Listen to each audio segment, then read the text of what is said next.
Saudara, kebakaran hebat di permukiman padat penduduk Penjaringan, Jakarta Utara pada Minggu kemarin membuat ribuan orang kehilangan tempat tinggal. Mereka terpaksa tinggal sementara di tenda pengungsian.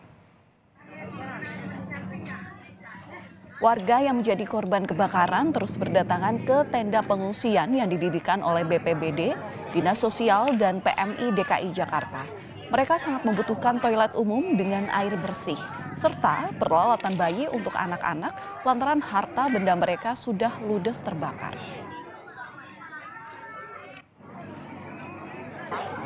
Popok, minyak telon, baju anak, baju orang tua dewasa, susu. Anak saya soal susu tuh nggak ada susu, pampers, botol susunya juga sama kayak nggak ada. Anak kecil, anak bayi ya. Minyak telon, orang tua. Toilet umum kalau bisa mah udah ada belum ya toilet umum ya? Kalau dapat selimut, ini baju, jadi dapat dari saudara juga tuh mau baju.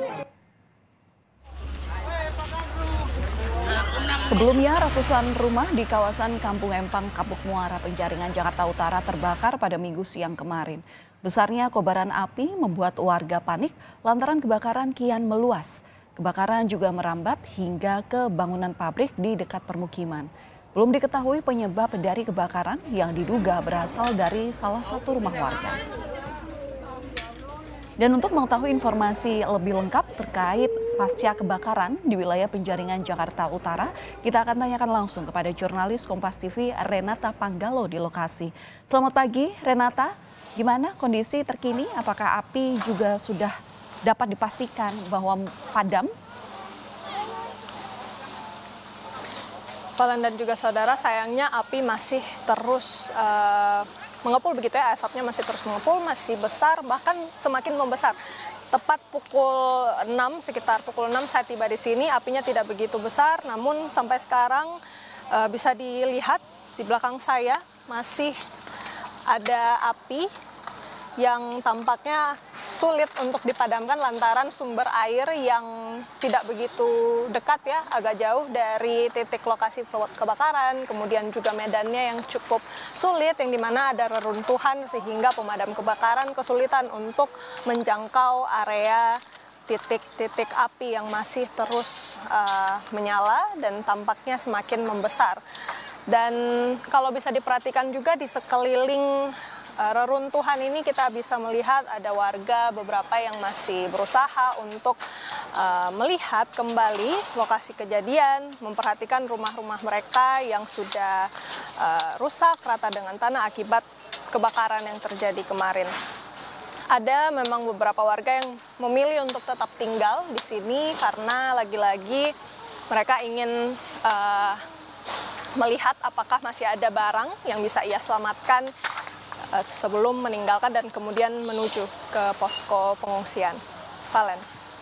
Ya, Renata, sampai saat ini apakah sudah ada keterangan dari otoritas terkait apa dugaan penyebab dari kebakaran di sana? Ya, Valen dan juga saudara, sampai saat ini memang apa yang kemudian menjadi penyebabnya masih terus dicari, masih digali oleh pihak keamanan begitu ya, masih diselidiki oleh pihak kepolisian sektor Penjaringan, Jakarta Utara. Kalau saya tanyakan ke beberapa warga, memang mereka masih tidak ingin ini ya berandai-andai di mana kemudian api itu berasal, tapi diduga berasal dari salah satu rumah warga. Untuk lebih lengkapnya terkait dengan kronologi peristiwa kejadian ataupun kerugian-kerugian dan berapa jumlah korban, mari kita tanyakan langsung kepada salah satu korban yang sudah hadir. Di samping saya ada Ibu Mariati. Selamat pagi, Ibu. Pagi. Ya, Ibu Mariati, bisa dijelaskan mungkin secara singkat ya bagaimana kemudian kronologinya pada saat kebakaran itu terjadi, mungkin aktivitas yang dilakukan Ibu sekeluarga kemarin ngapain, Bu? Saya lagi masak, anak saya lagi main, namanya anak-anak yang main terus di depan. Pas ngelihat ke atas itu api udah gede banget itu apinya. Makanya langsung saya matiin itu kompor. Langsung ngambilin lah barang-barang yang bisa diambil sama saya aja. Di situ anak suruh semua keluar, semua anak. Tapi kondisi rumah Ibu sekarang bagaimana, Bu? Udah hancur semua, Mbak.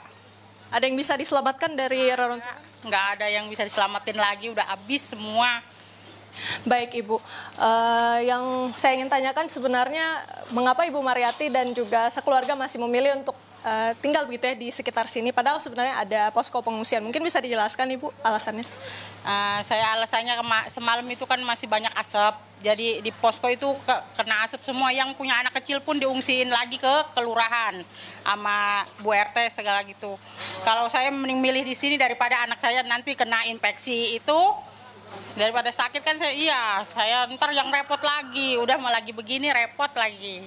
Tapi apakah ada petugas yang mengunjungi beberapa warga yang masih memilih tinggal berada di lokasi? Belum ada yang ngunjungin, cuman di posko doang. Kita mau ngambil nasi juga di posko. Ibu kira-kira apa harapan dan bantuan yang diharapkan dari Ibu sekeluarga dan mungkin warga-warga? Ya kita minta aja tolong ya sandang pangannya aja, sembako apa gitu ya buat anak-anak obat. Takutnya kan namanya anak kecil cepet sekali ya dapat itu kena virus apa gitu, minta obatnya aja gitu. Minta tolong bantuannya dipercepat aja gitu, Bu. Ya, terima kasih Bu atas waktunya, semoga bantuan ini bisa cepat datang. Kami turut prihatin atas kejadian menimpa Ibu. Terima kasih Ibu, sehat selalu. Terima kasih.